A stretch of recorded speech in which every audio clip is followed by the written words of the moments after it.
they feel like they're not heard. Their voice doesn't matter, right? And they're in the space where nobody cares what matters to them. Today, I have a very special guest, Dr. Nwando Anyaoku. She's a physician executive. She serves as VP and Chief Health Equity Officer for Providence Swedish Health Services. She is also faculty at Carnegie Mellon University of Medical Management Program. And so she does so many things: coaching, speaking, guiding institutions and executives in different aspects of their leadership journey, also in their career moves. So I want to get all the gems as to learn from you how you navigate through all of this and become a leader. And I think the audience will learn so much from this. Thank you for joining me today. Thank you for having me. This is fun. So tell me a little bit about how you go through this journey from physician and then in academia, but also doing executive leadership. So I've been a physician a physician leader for a couple of decades now. And I know I stopped trying to count it specifically. But when I completed my residency program, I started working at the Children's Hospital, and I was faculty early on in my career. And I realized early on that there is a special dance that you have to take in order to be practicing, to be a physician leader, and oh, by the way, have a family, raise children, and not lose your mind completely, but also continue to position yourself for advancement, right, and visibility. And so I started to think about how to make that work for me, just to survive, really, and to thrive. But I also had the opportunity along the way, because like I said, I became faculty early in my career, to mentor and coach a lot of young physicians and see what they were struggling with, right? So we had a residency program, we had a peds and med-peds residency program. And I could see just the journey starting from residency, forget about by the time you become faculty, just how difficult it is to navigate that space and to be able to balance your work and your life, but also to think about being creative and being generative in that space. And so that opportunity really stuck with me over the years. I've had several generations of physicians, especially women physicians, and especially underrepresented minority physicians who face unique challenges in this space. So that's what informed my journey, sort of building a pathway for myself, but also building a pathway to support and encourage other young physicians on their journey. I love this. You see a problem and you figure out a way to solve it. What really caught my attention was when you said we have to dance around to navigate this. So tell me a little bit more. What are these dancing around that you have to do? What is the dance? So that's something that as physicians, we don't think about a lot, right? That in the journey of medicine in itself, there's an art and there's a science, but also in your career, there's an art and there's a science to it. And as physicians, we tend to focus on science, right? That's what we spent all the years grinding, the organic chemistry, the blood cycle, all those things. We focus on the science, but the art comes into play when you start to practice, right? So you can know all you know, but if your bedside manner turns off your patient, if you can't communicate effectively, then it doesn't matter what in terms of science, that art has to come into play. Likewise, when you're going about your career, you might think that all I have to do is show up and do my work. But no, that's science. There's an art to it. The art is about relationships. It's about communications. It's about how do you get people to know that you're there and know the impact that you're making? How do you tell yourself that you're there and that you're making impact? The communication, the self-promotion, which people really like, oh, I don't want to promote myself. That seems like it's bragging. No, it's about telling people that I'm here and that I'm doing something important and that what I do is making a difference to people's lives. Getting that muscle strengthened is helpful, not just for you to build your confidence, but for your team to understand that what they're doing is making impact. For your leaders to understand that what you're doing is making impact. It helps everybody, if you're able to tell that story. So that's what I mean by a dance. There is an art and a science to everything that we try to do. And that's, what I try to equip people with on this journey. So when I coach physicians and they're like, but I'm here and my RVUs are the highest and nobody cares. I'm like, I said, what do your patients say about you?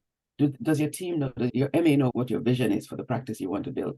Does your department chair know that you have increased volume? People come to look for you from far and near, because it will help all those people to know the impact that you're making. And so really being intentional about recognizing what you're doing, sharing it with your internal and your external constituency. And I'll talk a little bit more about an external constituency in a bit, but really letting people know that you're here. It strengthens your resolve. It helps you feel better about what you do. A lot of doctors talk about imposter syndrome, and I'm like, what are you impostering about? You have worked hard to get here. You've totally earned every square foot of ground that you stand on. But like I said, we're all heads down, grinding, focusing on science. Telling the story, building the art part of it helps us all. Oh, yes. Like holding your space. I love that. Holding your space, stand your ground, and then communicate what you're standing for.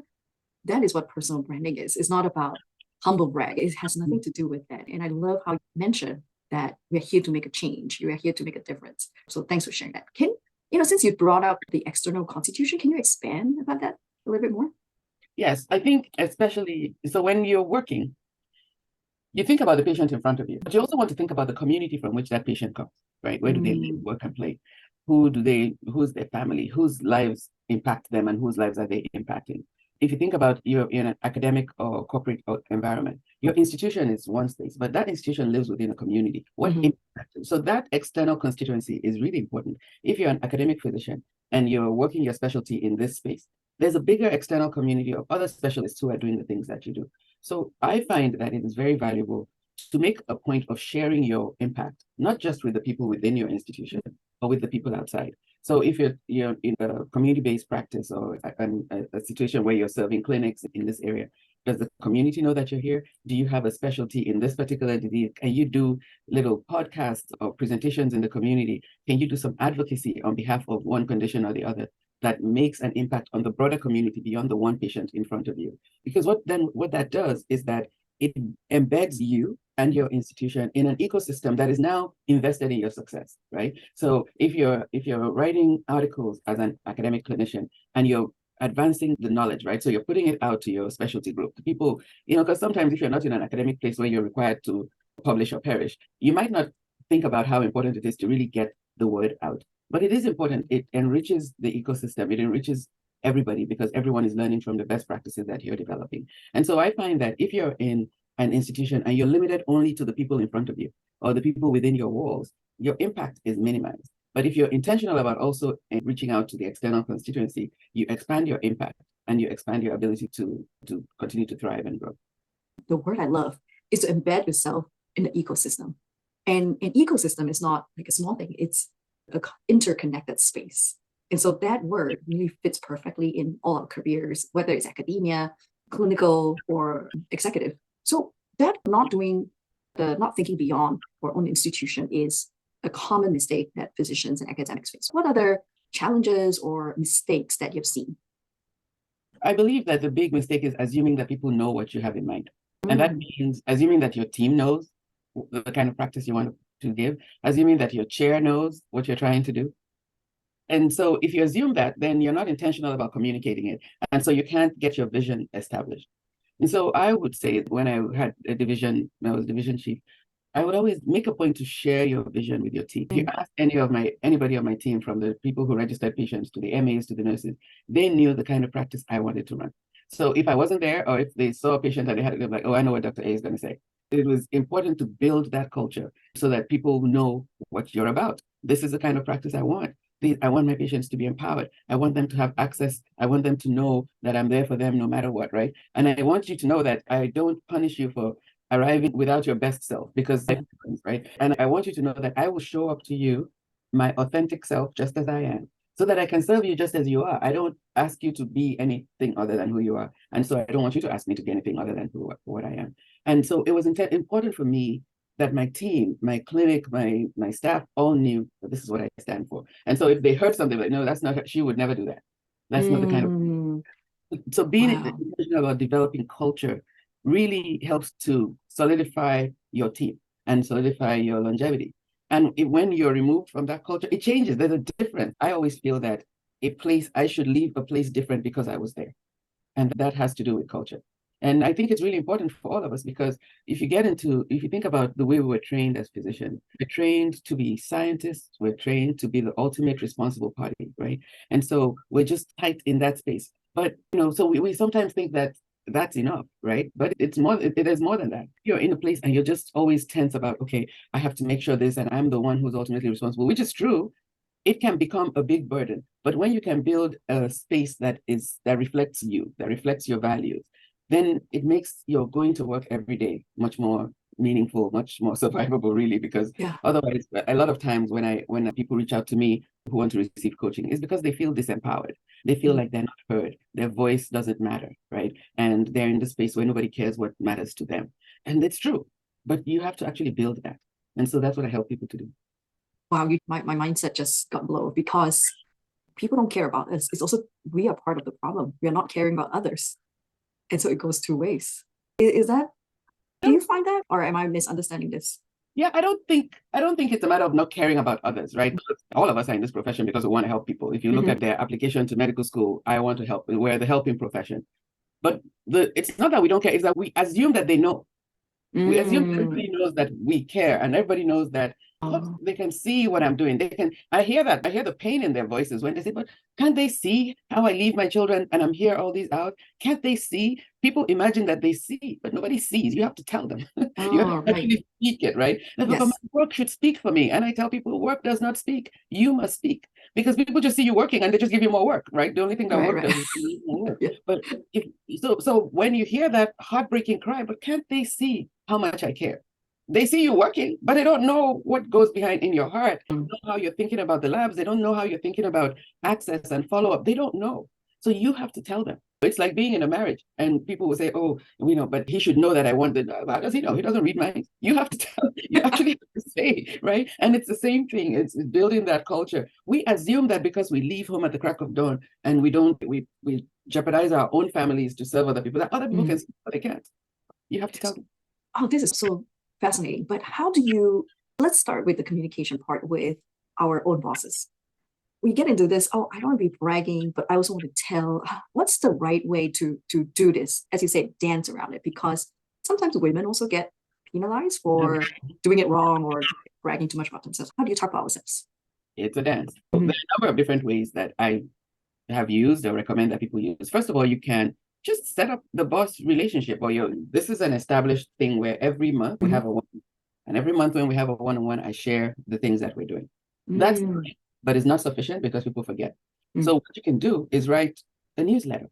You can do an update from your department. Hey, this is what's happening in our department. We're so excited that X, Y, and Z happened. You just put it's fun. You can engage people in your department to put entries in it, and it will just be a thing that is out there, so that when you've had your one conversation, your chief, your department head, or whatever has something to reference, right? Because they also are reporting to somebody. So for them, you're giving them tools that they can say, these are the things that are happening in my domain. So you're actually helping them as well. I used to do like an end of year summary. You know how people write a family letter at the end of the year? You can do it with the department. This was a fantastic year. We did X, Y, and Z. My nurses, thank you. To my MAs, thanks. You're thanking them. You're acknowledging their work, but you're also documenting what you did with your signature at the end of it. You're codifying. That's how you build your internal constituency. So within your clinic, or your office, you can do little kudos. Thank you for this. You're recognizing them, but you're documenting it. You're also documenting that this is what happened, right? And then if you look back and you want to see how was my time here, you can actually just collect all of those and you have all the story documented, because when you start working, things you might fade from your memory. Then it's not, hey, I just want you to know that I did this, because then like, how does that work, right? But so that's why I describe it as a humble brag. It's not beating your chest, it's sharing it. I'm just sharing what we did. And people are happy to see that, right? Because when you did it, it's typically not just you, it's you and your. So when you document it, the team feels recognized that you saw their effort and you gave them credit for it. But what it's also doing is documenting it and saying, these are your accomplishments. So if you are in an academic institution or a corporate environment where they're looking at your productivity, or you saw, and your patient volume increased by 30% over the year, or during the pandemic, you were able to continue to keep the numbers high and keep your patient satisfaction and your quality metrics, sharing that is incredibly powerful, because everybody didn't have that story. So as you document it, you say, you know what, this is what I was able to do. This is what my team was able to do. Oh, this is so powerful. And when you share it with others, you're also indirectly thanking them. You're indirectly sharing your values. And yeah, I just love this so much. So earlier is about sharing our accomplishment. How do you share your values with your clinic staff on what you stand for, your values? I really talk about it. We have a huddle, or we'll have a monthly meeting, and you can just say, I really want patients to feel this way when they come here. I want this to be a practice where patients have access to us and they don't feel like we ever treat them with disrespect. I want this to be a place where people feel comfortable speaking out if they see an error, so that we all check one another. Right. So you just bake it, just like you just bake it into your regular conversations. When you onboard people, you have big organizations always have the mission, vision, value statement. It's worthwhile doing that exercise for your own practice. Just saying, these are our values. We're a practice that helps. We're a practice that does this. There are some people that they're a practice that nobody can ever come late, right? That's never been my practice, because I've served more underrepresented, more minority populations, and I know they're dealing with a lot. So I would have people come to work with me who have come from those practices, and I would say, no, my mission here is to serve people despite their challenges. So let's find a way to make it work for our patients. So after a while, they're like, don't even bother asking her because she's going to tell you, we'll figure out a way to see the patients, right? So, Okay. so that's what I mean by embedding my values. So they know that this is the kind of practice that I want. And patients know that this is the kind of practice that I mean, it doesn't mean that that there are no boundaries and that there are no rules or guidelines, but people know what's important to me. Oh, that's so good. I'm going to start doing that a lot more. Yeah, we always rely on the bigger mission of the institution, but individual smaller pods, we can definitely do that because they come in different flavor, something to try. Now, in terms of skills, what sort of skills and qualities do people need in terms of career advancement, going up the ladder? Yeah. I tell people the biggest challenge is that when we become physicians, we learn a set of skills that equip us for one thing. But it doesn't equip us for working in an institution. It doesn't equip us for working in a team. Like I mentioned earlier, it equips us to be the final arbiter, the one who has the decision. But when you're in leadership, it's about teamwork. You cannot do everything. So you have to learn how to work with a team, how to not be expecting yourself to have all the answers, but to set a table where everybody can surface their ideas and you get the benefit of a wide variety of people. You have to learn that people have different perspectives of how they see things. There's some people that see big picture and there's some people that see details. And if you're a big picture person, you might try, but you probably will never get good at seeing details. So you want to build the skill of making sure you have somebody on your team who sees details, right? So that you can have a well-rounded team. The skill set for really building, being a leader, working in teams is a little bit different from what we learned as physicians, because as a doctor, I give orders. If there's an error, I'm responsible. It doesn't matter who is in between on the journey, it's ultimately me. So I don't really need their input because I'm ultimately on point as a team. When you're now working in a clinic, you're talking about people working to the top of their license. You're talking about what does your nurse do well? What do they have time to do? What can your MA do? What are the things that everyone else can do to free you up so that you can do the things that only you can do? It's a journey for us to learn for the most part. And I find that a big way to do that, a major way to do that, is to get a coach. Physicians tend to get coaching only when they're in trouble. You need a bad review, you need a coach. You're not a team player, you need a coach. You didn't complete your charge, you need a coach. And I'm like, it feels punitive when you do it that way. I advocate developmental coaching, where people get a toolkit so that you learn how to engage in a different space. So you learn how to do the communication, how to do the team building, how to do the culture work ahead of time. So if you come you've been a great clinician, you have the biggest patient panel, so we're going to make you a medical director. Guess what? The skills that made you a great clinician with a great patient panel are almost opposite to the ones that will make you a good medical director. So you need a toolkit to bridge that gap. And that's where I find coaching to be extremely valuable, because then otherwise what doctors do is that they start to feel traumatized. The system is already hard enough for us, right? Because you feel like you lose autonomy. But when you have these skills, then you figure out a way that your particular superpower is valuable in this context, and you know how to bridge that gap. So I think that coaching is an extremely important tool for physicians. Developmental coaching, remedial coaching, and corrective coaching, they've been doing that for years. It just feels punitive by the time you get in there. And yes, people, if you're in trouble and if you have problems, yes, you need it. But that is way downstream. We would do much better if we were upstream, giving people the toolkit that they need to succeed. Why you work with many physicians before? What are the patterns that you see when you are talking about this message about developmental coaching? What are the objections you typically see? And that way we can help dispel some of the myths early on for the audience. The biggest objection is because typically coaching is paid for by the institution. And the institution doesn't see that they should pay for you to develop, which is a shame because in every other industry, like if you go to banking or engineering, when people start to work, they get a coach. They get a coach who's telling them, think about it this way, think about that way. But in medicine, that's historically not been the way we did it. They just bring you a coach because you're a high cost resource and they don't want to fire you because you made a mistake.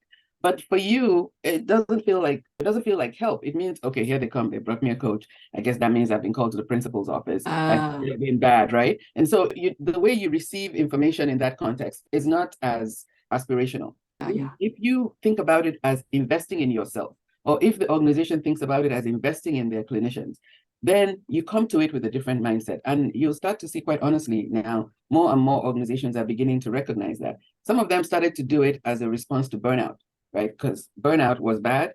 Then the last 3 years took it into the stratosphere. So they're like, oh God, give them some coaching. It's great, but the train has left the station. The person is already hurt, right?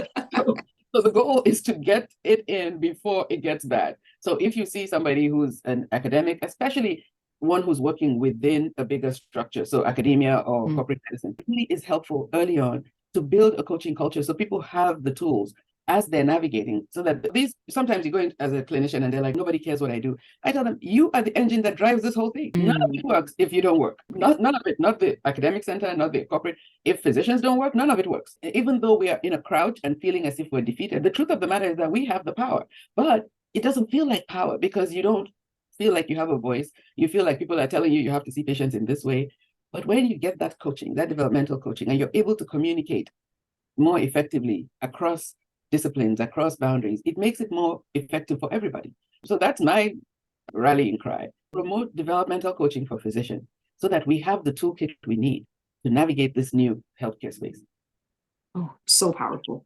I've also been talking to program directors recently, residency program, faculty program. And one thing I also noticed is that this is the same culture. They would not say yes to their residents on any products that are not endorsed by the big society. So they say only if it's society, some sort of exam, medical exam, then we will pay for it. So I agree in terms of how medicine see things at the moment. So earlier you were talking a lot about leadership, and these are, sometimes people call it soft skills or transferable. Yeah, sometimes people call it soft skills. What about like technical skills? Is there any technical skills that physicians who want to go up the career ladder or executive ladder, what sort of specific skills they need? They're not really technical skills that you need. How much more technical do you get than all the years of medical training and all the things that we've done, right? Technology is coming into play in medicine today, as it must, because the world is changing. But we all don't have to be there. We do have to understand that technology is offering different things. But for the most part, the code is written by somebody else. And so our job is to say, this is the way that we'd like to be able to serve patients. And so whatever product you're writing for needs to serve patients in this way. So technically, we don't particularly have to have those skills. What we do have to have is the way to analyze what it is they're selling us, because people are selling us all sorts of things now because healthcare is changing and everybody has all sorts of new innovative ideas, which is really important because everything, medicine, the structure, all of it, the way it was paid for, the way that we survive, all of it has changed. And COVID took that, it made it a forcing function to be even more different than it was before. So all of that is true. But I will say that in order to be a leader, what you really need is not technical in terms of learning to knock something together. And I don't even know that they're soft skills either. It's just a different way of thinking. It's a different way of engaging with your environment. It's a different way of moving things forward.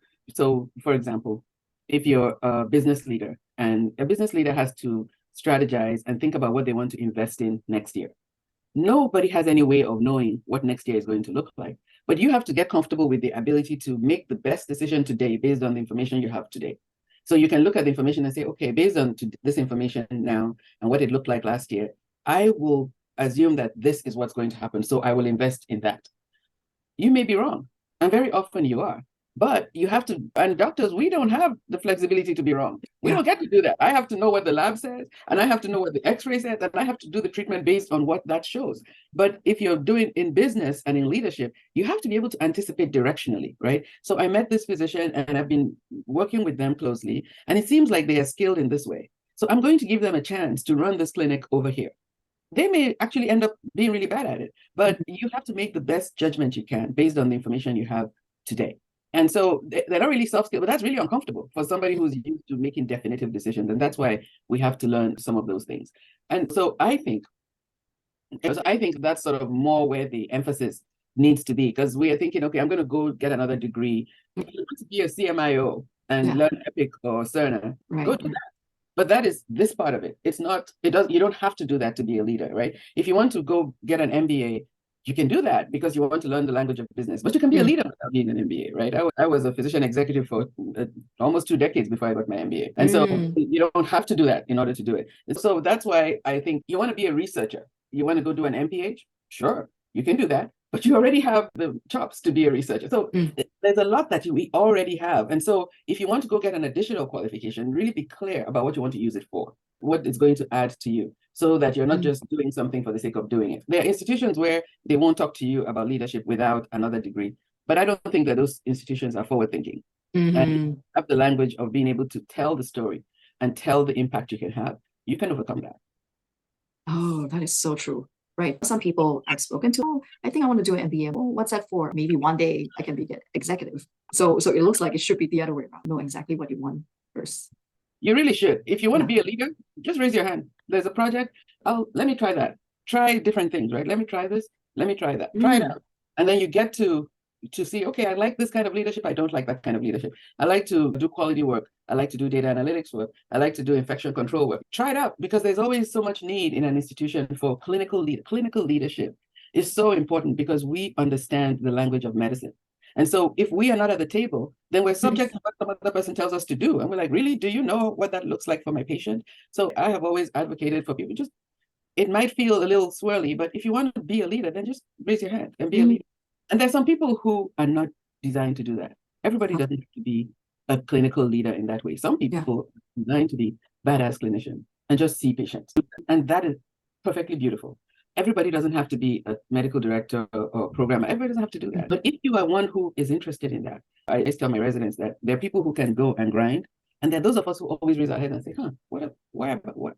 If you're one of those who always raise your head, you just raise your head and say, let me try out this. Let me see if I can make an impact here. And as you do that, it will become clear to you where your superpower lives, your passion lies, because it's hard to know when you're crossing into a space that you haven't been in previously. So just try it out.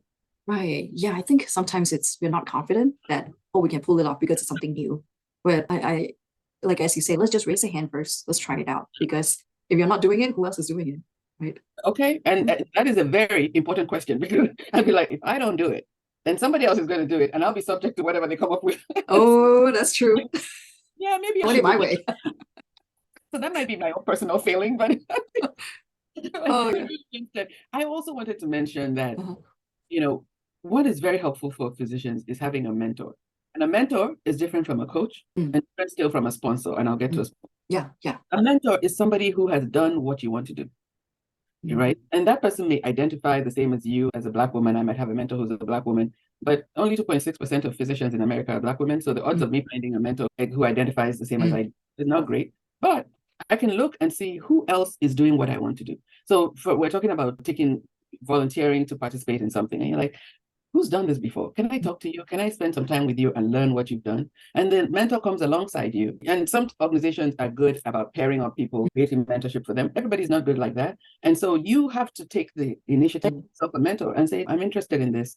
Can you tell me how you've done it? Can you show me how you created this path? And people who know what they're doing always want to share. I tell people, if someone doesn't want to answer your questions, they don't know what they're doing. People who know what they're doing are always eager to share. They will say, yes, this is how I did it. This is how I thought about it. It doesn't mean that you're going to exactly do what they did, but then you have a better picture of what that path looks like.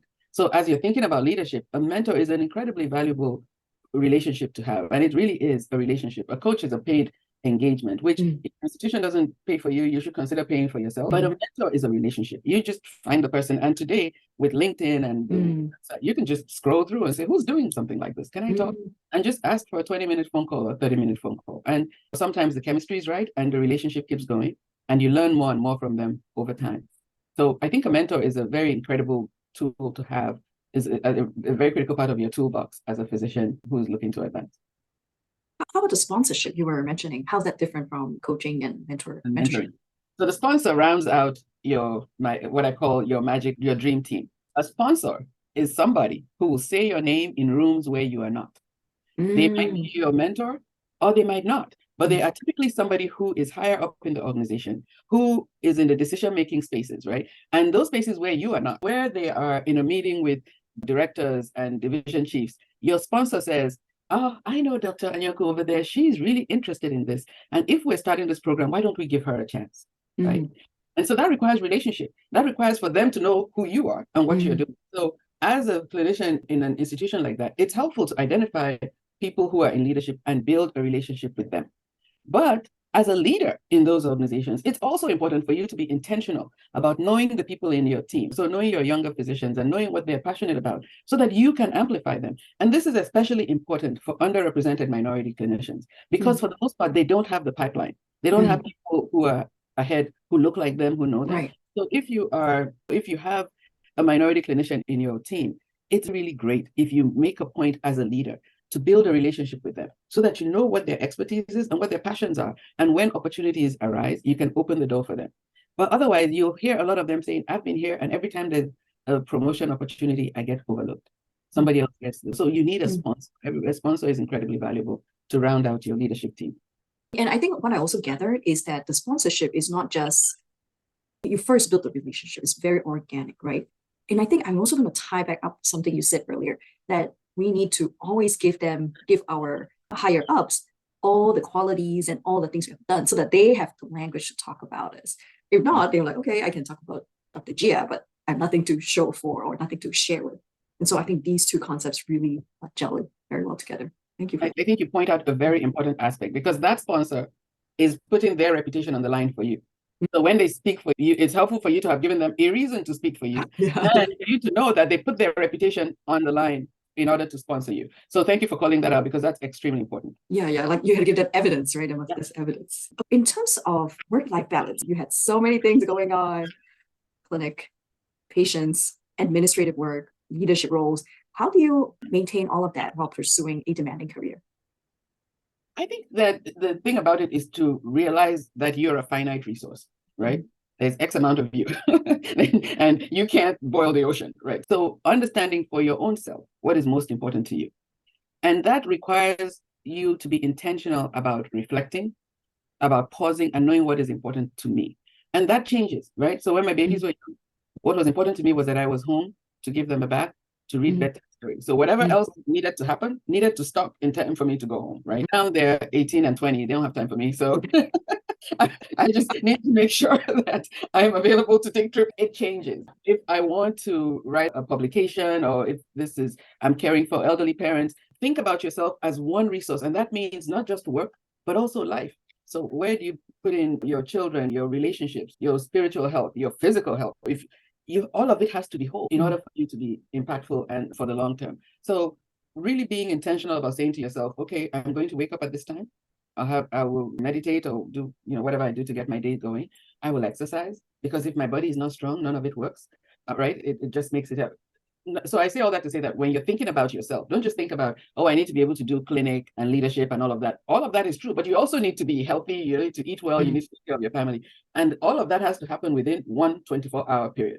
So how do you think about the whole and make it plot it out so that you're able to do that? And so you automate some things. So for instance, if you want to do a newsletter and you want to say, okay, automate every time at the end of every month, I'll run a report that gives me the numbers of my patients and the things that I want to put in a newsletter, so that I don't have to start it from scratch every month. Right? If I'm home and I want to be able to travel or do things with my children, do I need to set up an account somewhere so that you automate things so that it doesn't require your presence and your mind every minute? Yes.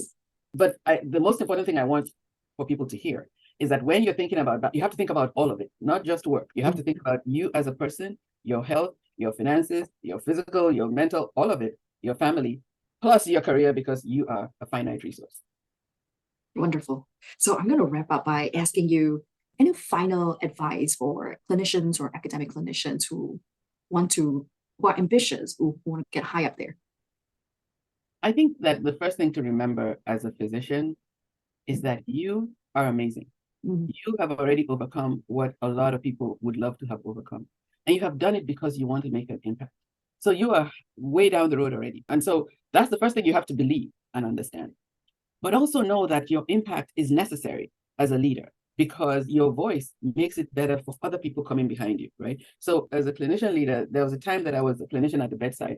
And after a couple of decades of doing that, I said, I can go up a level, but my goal in going up is to equip the next layer of clinicians to do their work in a comfortable and impactful way.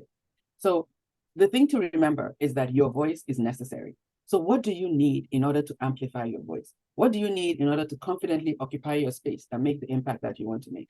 Get yourself a coach, a mentor, and a sponsor. That's your dream team. And so that you have a space in which you can practice and try different things as you move forward. But the road is out there. It needs you. And it needs you to step forward, because if you don't do it, you're not going to be happy with what somebody else does. Yes. You are the one who's called to do it. So do it. Step forward. You can handle it. And if you get yourself your dream team, you will get all that you need in order to succeed as a leader. Your leadership is needed. Thank you so much. And how can people reach out to you and get connected with you? Yes, so my website is nwandoanyaoku.com. You can reach out to me on my website and I can put it in the I'll put in the description. Yes. Yeah, and send me a message. I'll be happy to come and speak to your groups and talk to physicians about. I love to talk to women leaders in particular because this is a particular challenge, and underrepresented women leaders wherever you have people who gather. I'm very grateful to share this message to leaders, to physicians, so that we get the tools that we need to succeed and to thrive. Because medicine needs us. Our patients and our community need us. So that's my mission. Thank you so much. And I wish you have a good day. And also this is one of the best interviews I've had. So I'll put all the link and connection in the description below. Thank you so much. Thank you.